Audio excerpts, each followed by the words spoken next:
Do you need a daily writing routine to reach success? Hi, I'm Jeshua. We at Deep Dive Publishers help aspiring authors pen, publish, and promote a best-selling book.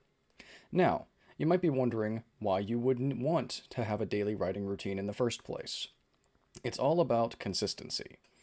You see, if you want to rely on feeling like writing, that's great. It's fun to fall into that flow when you really want to get something out, and then you're there and you're either at the keyboard or pen and paper, pencil paper, and it's just all of it's happening quickly and the inspiration is there and everything's going great, and then bam, okay, you spent an hour or two doing that. Okay, that was an awesome session. Ready to do it again next month, in 2 months, when it hits again. And then you go and do some frantic writing, but you've already kind of forgotten what you wrote before, so you had to reference what you'd been writing before so you don't contradict yourself or repeat yourself too much. And then half of that time that you're inspired to do it, it's already gone. So time to do a little bit of work. And then, oh, it's gone now. Okay, I'll get back to it again in another month or two or 6 months or however long it takes to feel like doing it again. That's one way to do it. It's not a way to get much done. That might seem pretty obvious, but there's a lot of people that don't get it, or at the very least don't care enough to do something other than that. So, if you're not going to wait until you're feeling inspired, or whatever word you would like to use for it, motivated to do that, the other option is to do it anyway. Even when the flow isn't there, even when you're stuck, even when you don't feel like doing it. You get up, you sit at your work environment, your desk, or whatever you're using to write at, and you do it anyway. That is the difference between someone who can make a career out of writing and someone who does it as a low-key hobby. Step number one for this process is finding what time of day is best for you. This will require some experimentation unless you've been doing stuff like this for a while and you already know your best times of day. It might be just after waking up and getting some of your mandatory sunlight. Hopefully that is something that you do. If you do not already do that, this has to do with the waking process. As soon as you wake up, you want to get bright light in your eyes. If you live in a location where you don't get strong sunlight, you can get specialized bright light like things that do that, but even those are not fantastic. But most people in most locations, you'll be able to get sunlight pretty early in the day, so go ahead and do that. 5, 10, 15 minutes, depending on the level of brightness that you're having access to, and that spikes your cortisol levels in the morning, which is important in the waking process, and it will happen whenever you first see bright light. So if you wait until 1 p.m.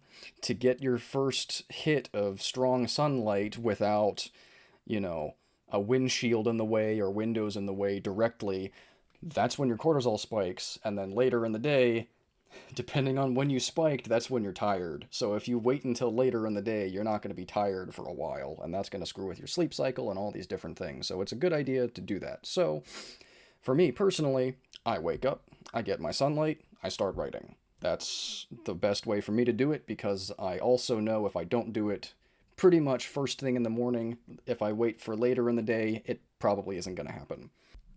If first thing in the morning is not your thing, if you're definitely not a morning person and you just are super groggy or whatever, cut back on coffee first thing in the morning, you want to wait until after you've probably done stuff already, waiting at least 90 minutes before or after you've woken up to have your first hit of caffeine is also very good for the sleeping cycle and getting your neurochemicals working again. So probably, like for me, if I drink caffeine, which I don't for a few reasons personally, if I was to do caffeine, I would wake up, get my sunlight, write, and then after I was finished writing, I would do my first batch of caffeine. However, that would be probably coffee.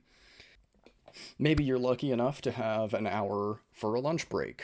Not everybody is, but maybe you do. If you're off in Europe, you might even get a couple-hour lunch break. Lucky you. If you do have such time and you're not bombarded with other things during your lunch break, that could be a good time to get some writing done. Of course, 90 minutes is usually best, and I'll get into why a 90-minute blocks are important for any type of working, really. But if that's a thing that you can do practically and consistently, go ahead, schedule it in. All right, I'm having lunch, I'm getting some writing done. And then perfect, you've done it, and you can get back to your day and do whatever else. Now, of course, you might have to do it after work. Be careful with this one because if you have worked really hard all throughout the day and you've gotten back, you may not want to do extended periods of hard work afterward. That depends on what you've been doing, how, your life circumstances, all of those different things. That's totally up to you. If you're used to continuing to work hard after you get home from work or school, then more power to you. Feel free. If you have kids, it's probably best for you to either get the writing done before they wake up, while they're at school, or after they go to bed. If you have older kids, lower maintenance kids, it doesn't matter as much, but especially with young people, you probably just don't want them in the house doing stuff while you're working, unless you have your room that you do it in and you can say, all right, for the next 90 minutes, 2 hours, whatever, no noise. Shh. That's what Frank Herbert did when he was writing. The house had to be very quiet. Okay, so after some trial and error, you've hopefully found the time of day that works best for you. Now, after that, let's figure out how much you need to work per session in order to get this book finished. Stephen King is a great example because he's extremely prolific and he's also been very open with his writing process, so there's a lot of information to be gathered from him, and because he's successful, it's not a bad idea to listen to what he has to say. He might have changed this by now. Naturally, everybody ebbs and flows with what they do, but for a very long time, he has pretty much first thing in the morning, I don't know if he does sunlight or not, but first thing in the morning, he gets up and he'll sit down at his desk and he will sit there until he has written 2,000 words. Period. 2,000 words. He will not go off and do something else until he's written those 2,000 words. I'm at the point in my writing process where I can do that in about 90-ish minutes, 60 if I'm doing really well and the flow has kicked in really hard. And that's a pretty good thing because we as humans have many different cycles going on inside our biology. We have our circadian rhythm, which is the thing that dictates when we get tired, when we go to sleep, when we wake up, how wakeful we are during the day. When, okay, then it's time to go back to sleep. And the sunlight is one of the things that affects that circadian rhythm. But we have another rhythm that is called the basic reset activity cycle, or the ultradian rhythm. And that is how we're able to focus. And those focus cycles are in 90-minute chunks. So for a 90-minute period of extended, focused, like dedicated focused work on one particular thing, there's a 90-minute period where we can do pretty well in staying focused like that. And then after the 90 minutes is about a 20 to 30-minute period of the brain, it needs to relax, it needs to calm down, and it is going to be in a lower stage of motion. There's less stuff happening, less activity.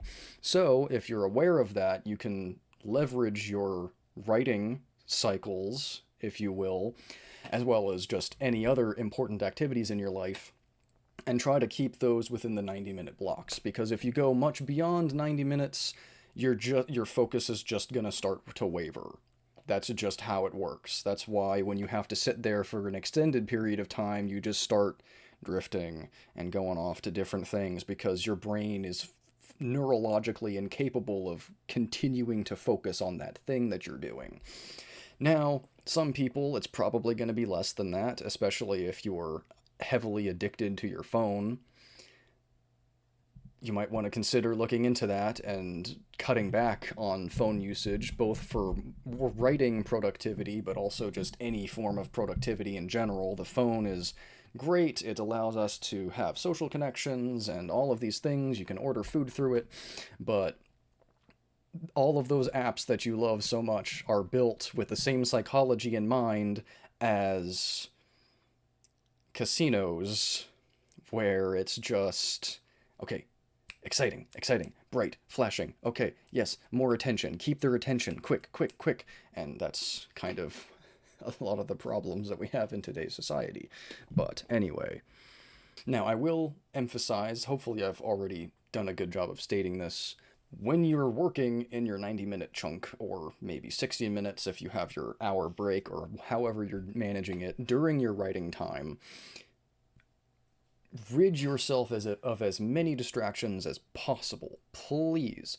You cannot sit there and then have the phone go off and then deal with whatever that was and then jump right back in. Or you're working and then your kid makes some kind of noise and needs your help with something, and then you have to go off and help them and come back and immediately sit right back in and start writing. That's not how it works. It varies per person, but it takes about 10 minutes from when you start doing this 90-minute process to actually be fully engaged with that up until the end of your cycle.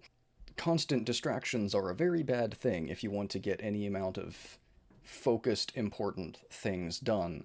So again, with that cell phone, put it in another room, turn it off. If you're able to, turn off the internet completely. Or just sit. If you do it with a notebook, then fantastic. Just don't have any internet-connected devices with you in that room while you're writing. If you're on a laptop or something, and you're doing Google Docs or whatever, and you have to have an internet connection to continue working on your project, just keep that browser window open. Don't do anything else aside from that. And that also goes for before and after this block of work. If you were on your phone doom scrolling for 30 minutes to an hour before, or even just 10 minutes before you started the process, your brain is still craving that distraction that you were already in. You were in the mode of, hey, quick dopamine spikes, this is exciting, oh, I just found something cool, versus the sit down, quiet, focused, do this thing for an extended period of time. It's hard for the brain to transition between those two things very well, so it's best to not do anything super exciting, super driving that will spike your dopamine right before or afterward, because if you do it afterward, there's a whole process of your brain can view it, either you do it on purpose and you are intentionally rewarding yourself after you've sat through your bout of writing, and then you're intentionally rewarding yourself, or if you just incidentally reward yourself for the hard work, that actually will incline you to be less interested in doing the work later than if you had no rewards at all. That is why pushing through a hard work, a hard week of clean eating so that you can get to your cheat day is a bad idea. The cheat meal could be all right, but if the only reason you ate clean was to get to that, you're not going to stick with eating clean. That's just how the psychology works. All right, now you know how to set up, what time of day to set up your writing, and also how to go about getting into the right mindset in order to write. Now for the final touch. How do you actually stick to this? I wish I could say it's as simple as putting it on your calendar and saying you're going to do this at this time. For some of you, that might be the case. There are some people who have already figured out how to just say they're going to do something and do it. If you're one of those people, congratulations. You're a few steps ahead of most of us. But for most people, especially in these days of social media and easy distraction and all of these things, it's hard to stick to a discipline, especially when the times are tough. It's easy to be disciplined when you want to do the thing that you're doing, but when you don't want to do it, it's super easy to just fall right off. I hate to be the harbinger of bad news, but it is entirely up to you whether or not you stick to this and whether or not you finish your book. If once you finish your book, you've successfully learned what it takes to publish well, and then when you publish it to actually make money and maintain sales, that's all up to you. And because of that, I'm going to ask a question that I've asked on a few other videos on this channel, and that is, are you interested in writing your book, or are you committed? You might be wondering what the difference is. Well, if you're interested in writing your book, you will find distractions. You will find excuses. You will easily be able to say, oh, I worked way too hard today. There's no way I can sit down and focus now. Or, I just did not get enough sleep. My creativity's messed up. I can't do it. Or, I've eaten poorly, too much junk, or not enough at all, and I'm just feeling too bad to do it. And every now and then that might be legitimately true, but almost every time it's just an excuse that you're telling yourself. If you're committed, however, it doesn't matter. It doesn't matter if you're sick or if you're feeling great. It doesn't matter if your boss yelled at you today and you're in a really crappy mood. You're going to sit down and you're going to get your 90 minutes done, or your 2,000 words, or whatever goal you set for your writing block, and you're going to do it. It's going to happen no matter what. Now, to illustrate my point that it is entirely in your own head whether or not you can do this or not, I'm going to tell you a little summarized version of a story by David Goggins from his own life. Now, you may or may not have heard of him, but he's a pretty big voice in the productivity sphere, fitness sphere, those kinds of things. And the cool thing about productivity, you can learn about it in the context of one area of life and almost always apply those same exact principles to something else. It's pretty one for the most part. The more I look into this stuff myself. Now, he was, at the time of this story, a Navy SEAL, and he was focused specifically on bodybuilding. So he was a big, jacked Navy SEAL. So this guy is pretty hardcore here. And he also... The one thing he didn't focus a whole lot on, though, was his cardio. He did about 20 minutes every week. I think it was on a Sunday. Unrelated to him, as far as I'm aware, there was a mission for the Navy SEALs that went bad. All but one of the soldiers within that group were killed in action. And so that was a very dark moment for the SEALs, for their families, and all of that. And so Goggins decided to do a fundraising event in order to boost spirits and help the people that were affected, which is a fairly noble goal. I think most of us would agree. And instead of doing a food drive or something normal, Goggins, because this is just the kind of guy he is, decided to look up what are some of the hardest races that one can run. And there was one, which was an ultramarathon. And he'd never even heard of an ultramarathon. If you've not heard of one, it's basically you take a marathon and you amp it up quite a bit to 100 miles, or even more, where you just keep on running until you cross the finish line. There are races where you will just be going for days. This is some crazy stuff. And as I previously said, he did 20 minutes of cardio a week. But he called up and tried, wanted to get in and join. Even with his credentials of Navy SEAL and some of the training programs that he had completed up to that time, The man who was hosting this event said, doesn't matter. You gotta finish an ultra marathon. You've gotta run 100 miles in 24 hours in order to be eligible for this race. Doesn't matter what else you've done. That weekend, there was an ultra marathon. So Goggins and his now ex-wife go off, and he starts running the track. 30 miles in, he's feeling pretty good. 50 miles in, he's doing all right. He gets to 70 miles, and then he sits down. He ain't going nowhere. His body has just realized, okay, we've stopped now. We can stay stopped, right? It was so bad that the bathroom was not very far away, but he could not make it. So he went in his chair, and there was blood. It was pretty nasty. And he goes into vivid detail, well, when he describes this story. But somewhere deep inside, he knew that he was not going to be able to run that other race if he didn't finish this one. So somehow, he gets himself back up, and he starts walking the track. But pretty soon he realizes, at his current pace, there's no way he's going to do this in 24 hours. So he does what he can.